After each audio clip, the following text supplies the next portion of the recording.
Jadi untuk kesempatan malam hari ini kita akan membahas tentang materi ruqyah syar'iyyah, di mana materi ini merupakan materi dasar, sebetulnya materi utama dari Tibun Nabawi.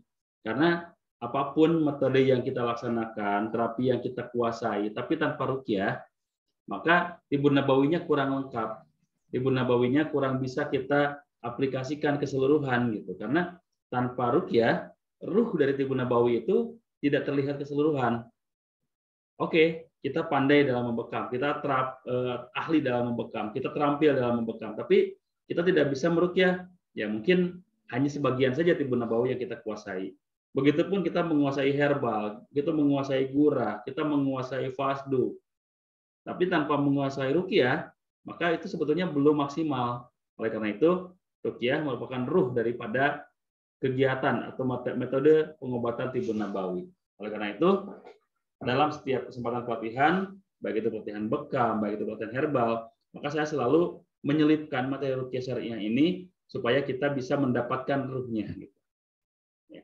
Karena dasar yang akan saya gunakan sebagai acuan bahwa ruqyah syariah ini adalah metode yang paling utama, yang paling penting, yaitu adalah Quran surat Asy-Syu'ara ayat 80.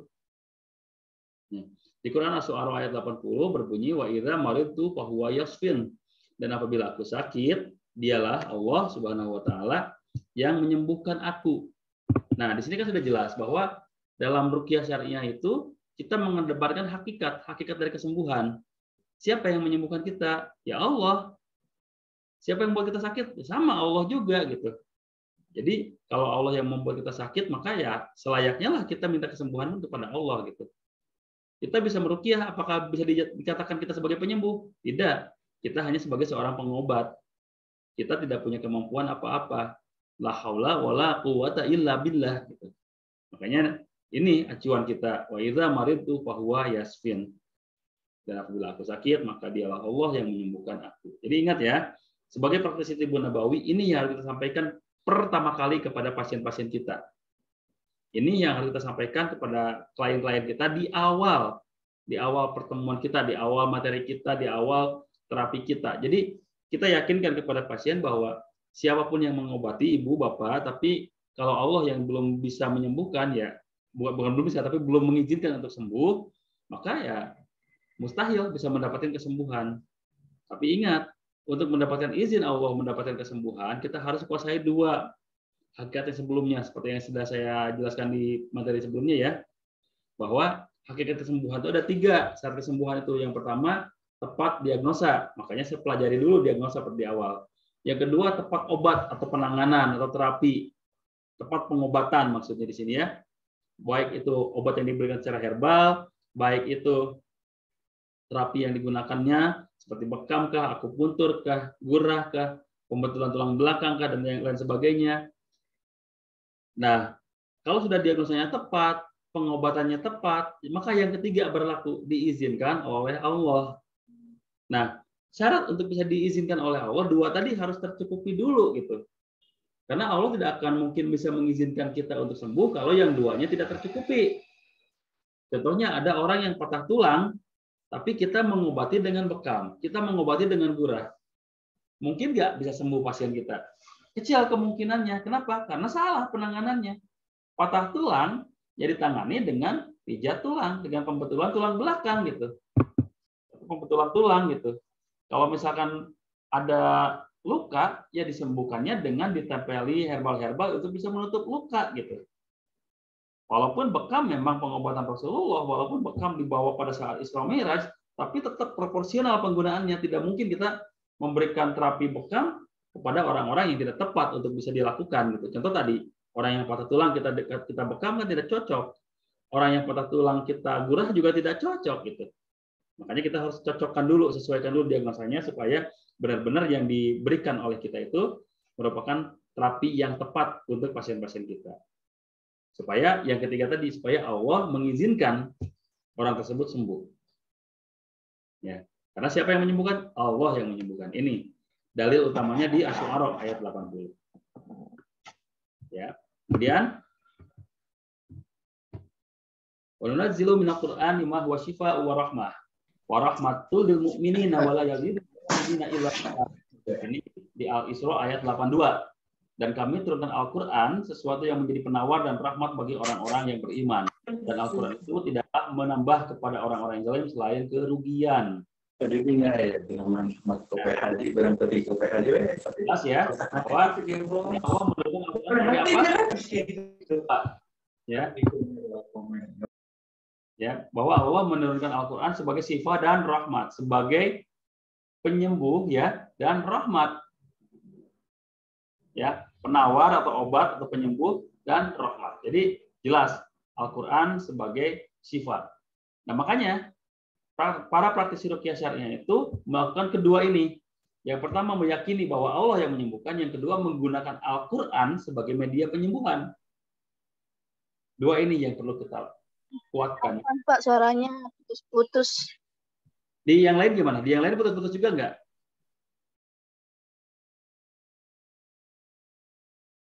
Halo, mohon maaf. Di yang lain putus juga suaranya? Iya, Pak. Agak putus-putus ya, mungkin sinyalnya ya. Jaringan di sini mungkin. Baik. Saya ulangi. Tadi dijelaskan bahwa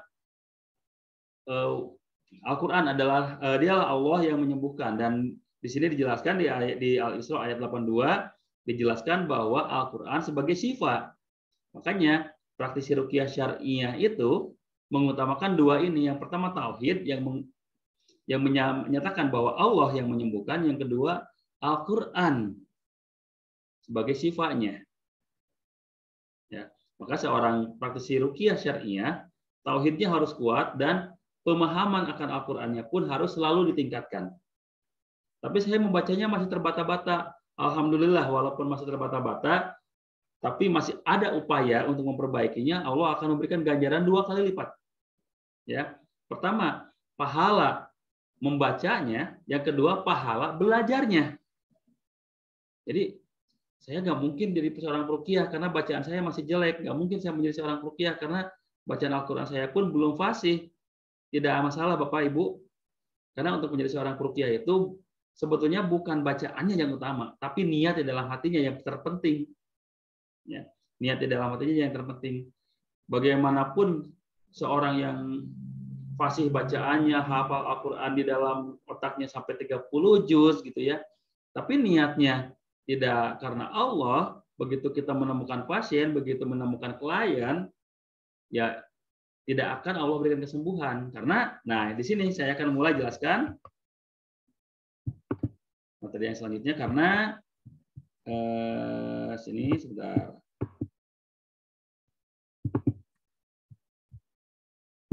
Oke. Ya. Di sini saya akan jelaskan karena ruqyah itu doa, ya. Jadi bagaimana kita bisa memberikan kesembuhan? Bagaimana bisa kita meminta kesembuhan kepada Allah kalau doanya sendiri tidak ikhlas? Maka seorang praktisi ruqyah, walaupun bacaannya masih terbata-bata, tapi hatinya ikhlas, insya Allah itu akan menjadi jalan bagi kesembuhan orang-orang yang sedang kita tangani. Tapi tadi kalau misalkan kita tidak bisa membuat hati kita menjadi ikhlas, sefasih apapun bacaan kita, sehebat apapun hafalan kita, ya kecil kemungkinan kita bisa memberikan kesembuhan kepada pasien, ya menjadi jalan kesembuhan bagi pasien.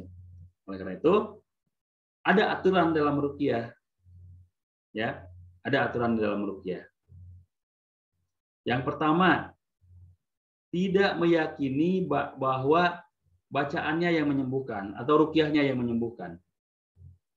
Ya, jadi tidak meyakini bahwa ruqyahnya yang menyembuhkan, tidak, tetap ruqyah hanya sebagai jalan saja, sebagai wasilah saja. Yang menyembuhkan siapa? Allah. Itu yang harus kita pahami terlebih dahulu. Ya. Tidak meyakini dulu. Makanya larangan dalam ruqyah itu pertama itu.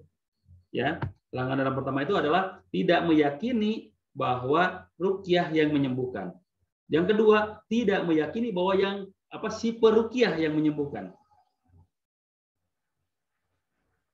Ya. Jadi dua ini harus kita pahami. Ya, harus kita pahami bahwa dalam ruqyah itu hanya berpikir bahwa Allah yang menyembuhkan. Kita sebagai peruqyah hanya sebagai wasilah, sebagai teman yang menyertai pasien-pasien kita menuju jalan penyembuhan. Segitu. Oleh karena itu mudah-mudahan melalui materi yang disampaikan pada malam hari ini dan bisa menjadi jalan menemukan kesembuhan bagi pasien-pasien kita dengan cara syar'i. Nah, Bapak Ibu, untuk mengetahui tentang ruqyah itu kita bagi 3. Ya. Ruqyah kita bagi 3. Ya, sebentar. Ruqyah kita bagi 3. Oke, baik. Ruqyah yang namanya ruqyah syar'iyah. Ya. Ruqyah syar'iyah. Apa ruqyah syar'iyah? Jadi ruqyah yang benar-benar sesuai dengan syariat. Bagaimana ruqyah yang sesuai dengan syariat? Yang pertama, menggunakan ayat-ayat Al-Qur'an. Yang pertama itu. Yang kedua, menggunakan bacaan-bacaan atau doa-doa yang tercantum di dalam hadis Rasulullah. Atau yang ketiga, menggunakan bahasa kita sendiri yang dimengerti oleh kita dan pasien kita. Jelas, yang pertama menggunakan Al-Quran ya. Banyak ayat Al-Quran yang bisa kita gunakan ruqyah. Bahkan seluruh ayat di Al-Quran bisa kita gunakan untuk meruqyah. Ingat, seluruh ayat di Al-Quran bisa kita gunakan untuk meruqyah. Jadi tidak ada ayat khusus ya. Tidak ada ayat spesial di Al-Quran, itu semuanya insya Allah kedudukan ayatnya sama. Hanya saja mungkin makna dari surat-surat tersebut, makna dari ayat-ayat tersebut yang bisa kita gunakan ketika kita akan meruqyah orang lain. Contohnya, kalau kita akan meruqyah orang yang kena gangguan sihir, maka sebaiknya kita membacakan ayat-ayat tentang sihir. Kalau kita akan meruqyah orang yang kena gangguan jin, maka sebaiknya kita bacakan ayat-ayat yang memang ditujukan untuk menasihati jin supaya menghentikan kezalimannya. Ya, jadi ruqyah syariah itu menggunakan ayat-ayat Al-Quran, dan ayat Al-Quran yang bisa digunakan untuk meruqyah yaitu seluruhnya. Tinggal kita pilih saja, oh ini gangguan jin, maka saya akan gunakan ayat-ayat yang berhubungan dengan jin. Oh ini gangguan sihir, maka saya akan gunakan ayat-ayat yang berhubungan dengan sihir. Oh ini jinnya bandel nih, saya akan gunakan ayat-ayat tentang nasihat. Ya, nasihat kepada jin, saya perlihatkan gambaran-gambaran tentang surga, bacakan ayat-ayat tentang surga gitu, supaya jinnya mengerti bahwa kalau dia berada di dalam tubuh seseorang, itu dia sudah zalim, maka tempatnya bukan lagi di sana, bukan lagi di surga, tapi di neraka. Dan bisa juga kita bacakan ayat-ayat tentang neraka untuk menakuti jin itu supaya tidak masuk ke dalam tubuh seseorang. Itu ya, makanya seorang peruqyah itu bukan cuma dituntut bisa menghafal ayat-ayatnya, tapi juga memahami ayat-ayatnya. Ya, memahami ayat-ayatnya keseluruhan. Maka seorang peruqyah perlu bisa membaca dan perlu bisa memahami ayat-ayat Al-Quran supaya tadi ayat-ayat yang digunakan itu tepat sesuai dengan hasil diagnosanya. Yang pertama itu ruqyah syar'iyah. Yang kedua ada yang namanya ruqyah syirkiyah. Apa itu ruqyah syirkiyah? Ruqyah yang ada unsur syiriknya. Jadi katanya ruqyah, tapi ada unsur syiriknya, kok bisa gitu? Ya karena memang di dalamnya ada sesuatu yang tidak sesuai dengan syariat. Contohnya, kita meruqyah, tapi ternyata kita menggelincirkan pasien kita kepada kesyirikan. Contohnya, memberikan pegangan, baik itu jimat, wilfik, ya wafak, isim, dan lain sebagainya kepada pasien kita, sehingga pasien kita tergelincir akidahnya, bukan lagi meminta kepada Allah, tapi bergantung kepada benda yang kita berikan, yaitu khawatir akan menjerumuskan pasien kita kepada kesyirikan. Jadi namanya ruqyah syirkiyah. Nah, para peruqyah syar'i itu tidak pernah memberikan benda-benda seperti itu. Ya, tidak pernah memberikan benda-benda seperti itu karena kalau benda-benda seperti itu tadi ada khawatir membuat pasien kita tergelincir ke dalam kesyirikan gitu ya. Makanya kepada para peserta di sini usahakan kalau kita mau menjadi peserta ruqyah jangan sampai membuat orang tergelincir akidahnya dengan wasilah kita. Kita tuh tujuannya ingin mendekatkan pasien kita kepada Allah, ingin membuat pasien kita sembuh dengan izin Allah, tapi malah tergelincir. Afwan, suaranya nggak jelas. Mohon maaf ya, mungkin sinyal juga ya, karena sebetulnya dari tadi saya stabil. Oke, jadi kembali saya ingatkan kepada seluruh peserta, usahakan kita itu membuat pasien kita benar-benar mendekatkan diri kepada Allah, benar-benar bertawakal kepada Allah, bukan bertawakal kepada peruqyahnya, apalagi kepada sesuatu yang diberikan oleh peruqyahnya. Saya tidak pernah melihat ruqyah-ruqyah yang syar'i memberikan isim. Saya tidak pernah melihat ruqyah-ruqyah syar'i memberikan jimat. Karena tadi, kalau kita memberikan sesuatu, khawatir tergelincir akidah pasien kita. Bukan bertawakal kepada Allah, tapi bergantung kepada benda yang memang kita berikan. Jadi dianggapnya benda-benda itu bertuah, dianggapnya benda-benda itu memiliki kelebihan. Jadi orang tersebut malah tergelincir. Itu ruqyah syirkiyah ya, dari caranya. Bahkan ruqyah syirkiyah juga kadang-kadang dari bacaannya. Banyak saya menemui pasien-pasien ruqyah-ruqyah yang bacaannya kok aneh gitu. Menggunakan bahasa Sanskerta, menggunakan bahasa-bahasa yang tidak dimengerti, yang jatuhnya itu menjadi bacaan-bacaan yang seolah-olah malah mengundang mensajin masuk gitu. Kalau di daerah Sunda banyak sekali yang dinamakan jangjawokan. Mungkinnya kalau Kang Beni tahu ya jangjawokannya kayak gimana. Itu unsur kesyirikannya kental sekali gitu. Karena sudah sangat kecil, ya sudah sangat kecil meminta kepada Allahnya gitu. Tapi lebih banyak meminta kepada sesuatu gitu. Hati-hati, makanya seorang ruqyah harus benar-benar memahami tauhid. Jangan sampai kita sendiri malah yang tergelincir. Ya. Itu yang kedua, ruqyah syirkiyah. Ada yang ketiga. Yang ketiga itu ruqyah sihriyah. Ruqyah yang ada unsur sihir di dalamnya. Ya. Nah, ruqyah seperti ini biasanya kita menggunakan ayat Al-Qur'an tapi tujuannya berbeda. Bukan untuk meminta kepada Allah, bukan untuk berdoa kepada Allah, tapi untuk tujuan lain terhadap orang lain. Contohnya, ingin membuat orang lain suka kepada kita. Apa namanya itu biasanya? Pelet. Ya, namanya pelet. Itu kan ruqyah. Mereka menggunakan bacaan-bacaan yang diberikan oleh mungkin orang-orang yang dianggapnya alim, dianggapnya ulama gitu, dianggapnya ustadz. Tapi kalau tujuannya untuk membuat orang lain suka kepada kita, maka kemungkinan besar itu bacaan-bacaan sihir mahabbah, bacaan-bacaan pelet, ilmu pelet gitu ya. Jadi hati-hati. Ada juga yang sifatnya sihir.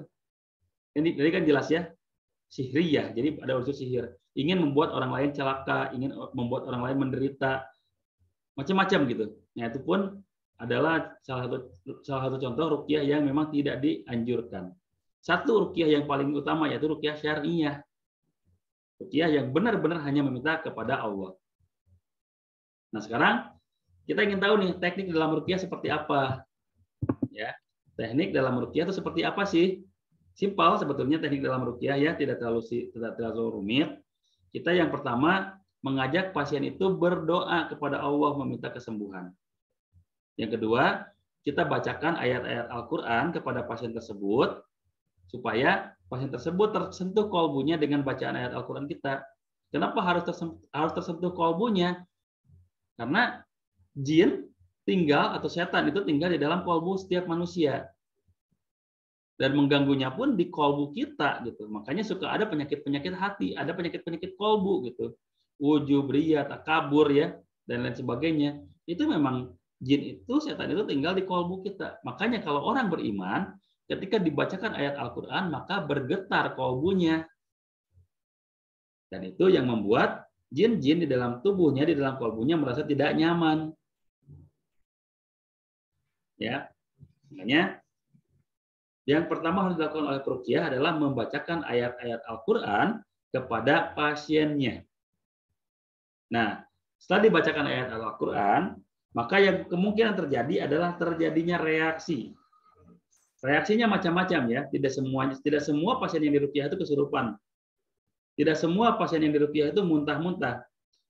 Tapi reaksinya macam-macam. Kadang-kadang ada pasien yang diruqyah itu tiba-tiba ada bagian tubuhnya yang terasa panas, ada bagian tubuhnya yang terasa sakit, ada yang bagian tubuhnya terasa pegal, ada yang bagian tubuhnya terasa gatal gitu pada saat diruqyah, macam-macam. Nah, kalau hal-hal seperti itu terjadi, maka kemungkinan jin itu tinggal di bagian tubuh tersebut. Jadi begitu dibacakan ayat Al-Qur'an, mereka tidak nyaman, mereka melakukan perlawanan dengan membuat sakit, membuat pegal, membuat gatal, membuat panas. dan akhirnya mengganggu kita dalam proses ruqyah. Baik, itu saja dulu pada kesempatan malam hari ini. Silakan kalau ada yang mau bertanya, boleh di kolom chat, boleh langsung open mic supaya kita bisa berdiskusi tentang ruqyah syariah ini. Ya, silakan saya berikan kesempatan kepada Bapak, Ibu yang mau bertanya atau yang mau memberikan pengalamannya mungkin dalam ruqyah, dalam diruqyah. Silakan.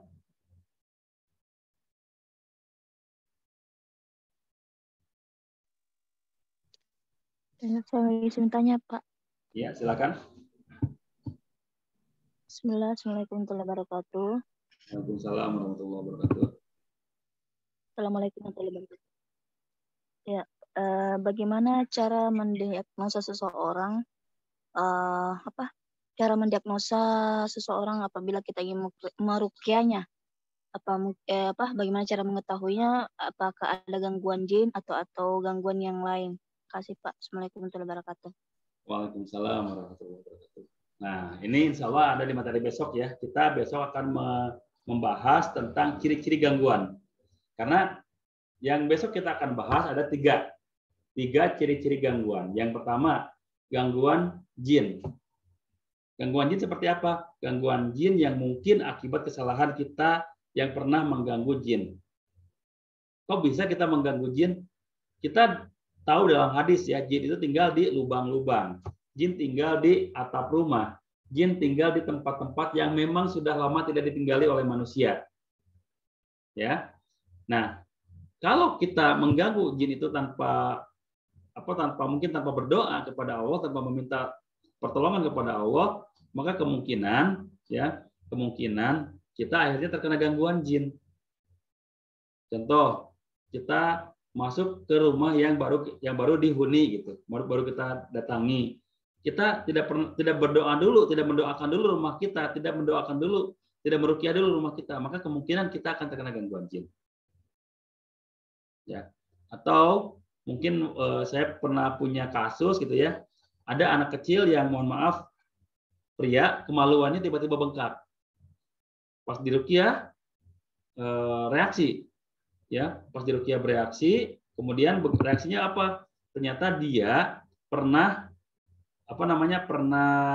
mohon maaf kencing di bawah pohon yang memang pohon itu terkenal angker, dan dia sebelum kencing tidak berdoa terlebih dahulu. Akhirnya mohon maaf si kemaluannya bengkak. Alhamdulillah setelah diruqyah jinnya mungkin udah mulai pergi, dan alhamdulillah si bengkaknya itu mulai mengecil. Ya. Jadi macam-macam gangguan jin. Itu yang pertama. Yang kedua, gangguan jin juga mungkin akibat kesalahan di masa lalu kita. Kita dulu pernah ingin punya ilmu apa, ingin punya kemampuan apa, tanpa sadar, tanpa sengaja kita mengamalkan satu amalan yang tidak syar'i, akhirnya menjadi pintu masuknya jin ke dalam tubuh kita. Ya, macam-macam gangguan jin. Dan insya Allah besok kita akan bahas ciri-cirinya. Terus apa bedanya gangguan jin dengan gangguan sihir? Kalau gangguan jin, penyebab utamanya pertama diri kita sendiri atau kezaliman bangsa jin itu sendiri. Tapi kalau gangguan sihir itu memang kezaliman bangsa jin, cuman jinnya disuruh oleh orang lain.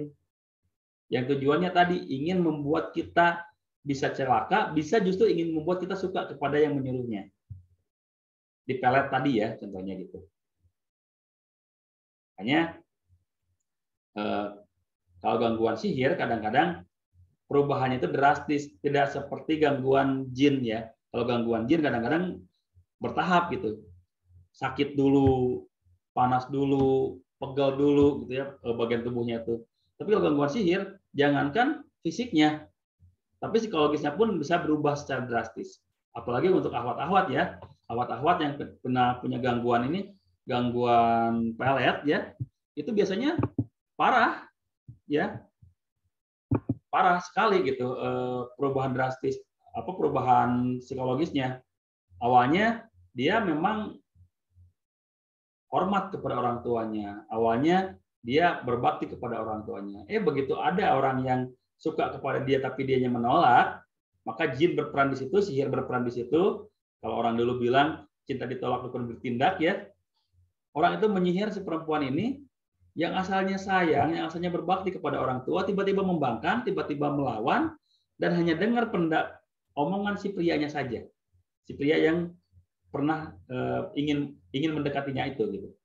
Atau dalam tanda kutip pria yang memeletnya ini gitu. Drastis sekali perubahannya. Nah, perubahan akibat sihir itu seperti itu kadang-kadang. Apalagi fisik ya. Fisik kadang-kadang suka kelihatan lebih drastis lagi. Saya pernah punya kasus, katanya begitu beberapa hari ini, kok tiba-tiba jerawat saja jadi banyak, padahal sebelumnya enggak. Saya curiga, saya ruqyah, ternyata benar. Ada orang yang memang pernah tersinggung oleh ucapannya, mengirimkan sihir supaya membuat orang ini merasa tidak percaya diri, supaya membuat orang ini terlihat tidak menarik di depan orang lain. Nah, itu gangguan sihir. Ya. Dan yang ketiga, insya Allah besok kita akan bahas juga tentang gangguan ain. Apa itu ain? Ain kadang-kadang terjadi akibat rasa sayang berlebihan, rasa suka berlebihan kepada seseorang tanpa menyertakan Allah di dalamnya. Contohnya kalau kita melihat anak kecil, kadang-kadang kan kita suka gemes ya. Ih, lucu banget anaknya. Yang menyebutnya seperti itu. Yang menjawabnya, ya iya dong, namanya juga anak kecil, apalagi itu anak saya gitu. Nah, itu berpotensi kena ain. Makanya kalau untuk menghindari ain, maka pertama kali yang harus dilakukan adalah mengucapkan lafaz-lafaz atau ucapan-ucapan yang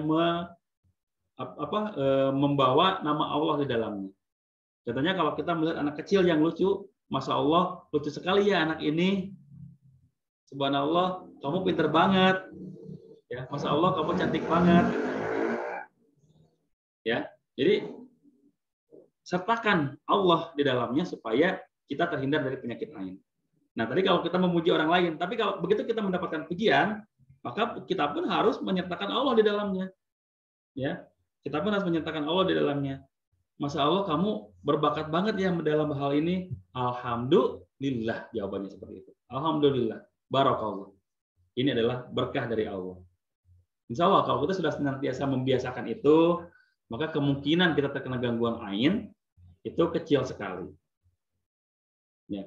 Jadi tadi ya, pertanyaan dari Ibu tentang bagaimana cara kita mendiagnosa gangguan jinkah, gangguan sihirkah, gangguan ainkah, insya Allah besok akan sama-sama kita bahas. Ya, oke. Bagaimana Ibu yang bertanya tadi cukup?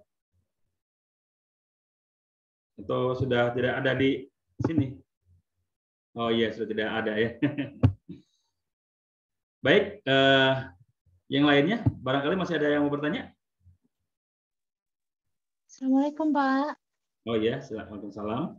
Ya, saya mau tanya, bagaimana cara meruqyah diri sendiri dari bacaan yang paling sederhana, misalnya buat kita-kita yang kurang pintar agama, tapi kadang-kala merasa stres seperti itu. Meruqyah diri sendiri dari bacaan yang paling sederhana. Oke. Terima kasih Pak. Ya, sama-sama. Ini untuk ruqyah mandiri ya, disebutnya ruqyah mandiri itu sebetulnya kita simple ya, sebetulnya simpel saja yang bisa kita lakukan. Yang pertama, kita berdoa kepada Allah untuk dilindungi dari berbagai macam hal. Dan cara meruqyah diri sendiri itu bisa kita lakukan dengan dua cara. Yang pertama, setiap habis sholat, dan yang kedua sebelum tidur. Itu yang paling sering dilakukan. Dan Rasulullah mencontohkan sebelum tidur beliau meruqyah diri sendiri. Pertama dengan memperbanyak istighfar sebelum tidur, catat ya. Dengan memperbanyak istighfar sebelum tidur. Yang kedua, membacakan ayat-ayat Al-Quran yang paling sederhana tadi. Trikul, Al-Ikhlas, Al-Falaq, An-Nas. Bacakan ke telapak tangan, tiupkan, usapkan ke seluruh tubuh ketika mau tidur. Insya Allah, selama tidur kita tidak akan terkena gangguan jin. Itu yang pertama. Bisa setiap sebelum tidur. Bacaannya tadi kan simpel. Al-Ikhlas, Al-Falaq, An-Nas. Cukup seperti itu. Rasulullah mencontohkannya seperti itu. Masing-masing 3 kali yang Rasulullah contohkan. Jadi sebelum tidur Rasulullah membacakan tikul masing-masing 3 kali, tiupkan ke telapak tangan, usapkan ke seluruh tubuh, dan itu insya Allah menjadi benteng bagi kita supaya tidak terkena gangguan. Itu yang pertama. Yang kedua, boleh juga setelah habis sholat. Setiap habis sholat, kita membacakan ayat-ayat Al-Quran yang memang diniatkan untuk meruqyah. Kalau misalkan tidak tahu ayat-ayat yang yang panjang, yang sering dibacakan oleh para peruqyah, cukup sebetulnya baca Al-Fatihah, ayat kursi, Al-Ikhlas, Al-Falaq, An-Nas setiap habis sholat. Cukup sebetulnya seperti itu. Dan selanjutnya, sebagai pencegahannya, kita bisa menjaga wudhu kita. Jadi setiap saat kita punya wudhu. Nah, jadi tadi ya Ibu ya, sebelum tidur kita baca istighfar dan bacakan trikul. Setelah sholat pun kita bisa baca Al-Fatihah, ayat kursi, sama trikul. Dan yang ketiga, di luar waktu sholat, kita selalu punya wudhu. Insya Allah kita akan terhindar dari gangguan jin. Itu Bu Novi ya? Iya, sebentar. Iya, alhamdulillah.